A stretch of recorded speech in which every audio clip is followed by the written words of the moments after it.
Welcome back. In commemoration of World Day Against Trafficking in Persons, human rights activists are asking for more participation from society in identifying and assisting human trafficking victims. The call for global action against human trafficking came from the United Nations 9 years ago. The General Assembly adopted the Global Plan of Action to combat trafficking in persons as a measure to ensure that governments worldwide are taking coordinated and consistent measures to defeat the issue. To further discuss this, we are now being joined on the program by Charles Iliberi, Chairperson, Nigerian Citizens Association of South Africa, who helped secure the freedom and repatriation of a Nigerian girl this month. Thank you so much for joining us on Network Africa. Thank you very much for having me. First of all, what is the significance of the World Day Against Trafficking in Persons? Actually, I think today should be a day Africa and the world will be talking about human trafficking. And to my surprise, the media is silent on this very issue. I don't know why. Hello, are you there with me? Yeah, I can hear you. Go on. Yeah, I said today is supposed to be a special day that everybody will rally around and discuss about human trafficking. So what more do you think needs to be done to put it out there to highlight the significance of the day? The significance of the day should have come from you media people to announce and advise people.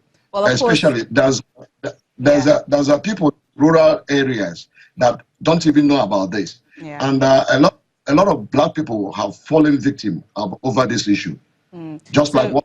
Yeah, we're speaking about it now, and we understand you were involved in the freedom and repatriation of a Nigerian girl from human traffickers this month.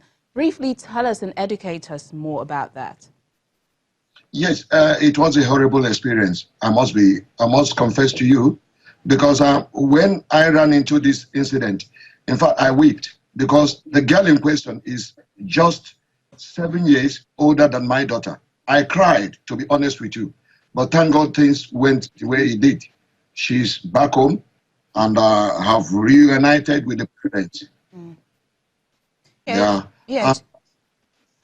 Okay. And I'll be like calling on the government and the society at large to help and prevent further occurrence of this ugly incident and devilish incident. Mr. Charles Iliberi, Chairperson, Nigerian Citizens Association of South Africa, thank you for joining us on Network Africa to speak to us about this very important issue. Thank you. Now, wives of governors of the 36 states here in Nigeria have thrown their weight behind the First Lady, Aisha Buhari, on the need to urgently take proactive steps to tackle the issue of violence against women and children in Nigeria. Our correspondent in London, Juliana Olainka, has a report.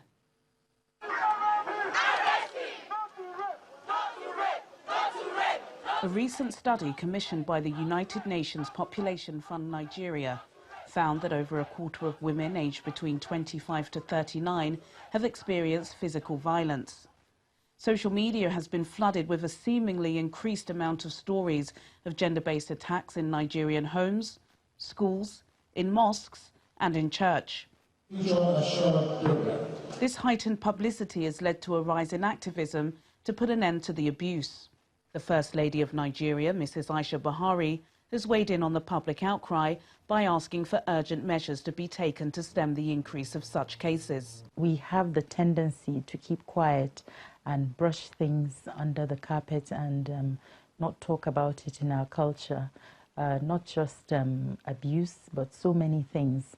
And we are trying to be outspoken about this particular issue so that our children can have better lives and be more confident and face the future in a more upright manner.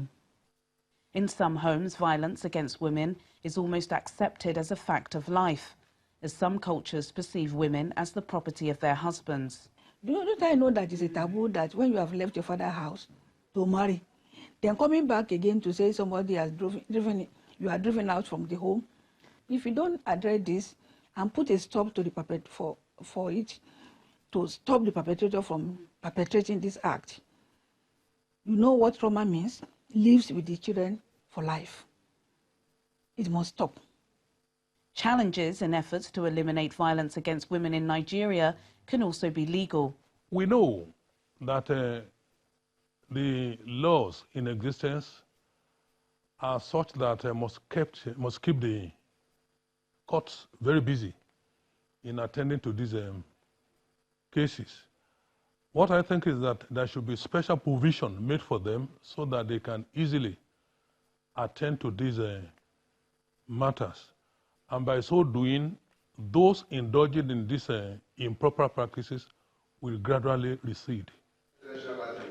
Eliminating all forms of abuse against women in Nigeria will take some time, but time is running out. Raising awareness and seeking political support is just the first step in keeping Nigerian women safe. Juliana Olayinka, Channels Television News. Now, a photo exhibit by Vincent Tremiel featuring the hopes and dreams of girls trapped in crisis around the world has opened at the UN headquarters. The exhibit was organized by the United Nations Office for the Coordination of Humanitarian Affairs.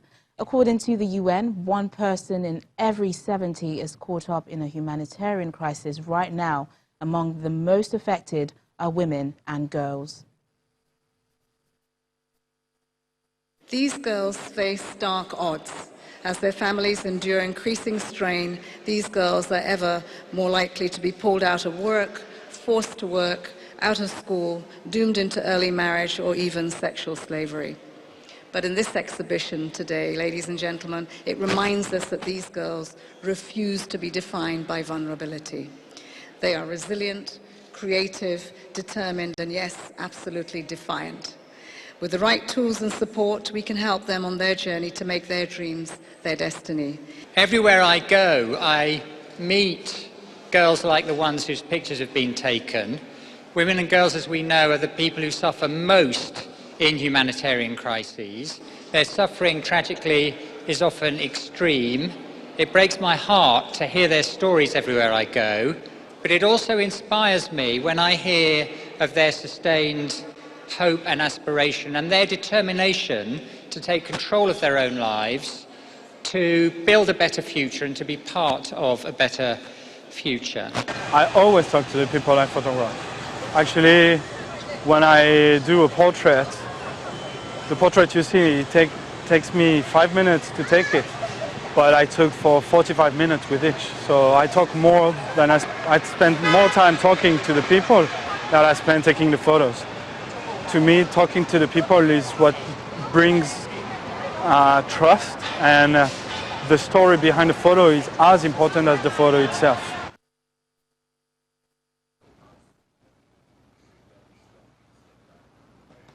Well, that's the program today. Thank you so much for watching. I'm Teniola Shoboale. Bye for now.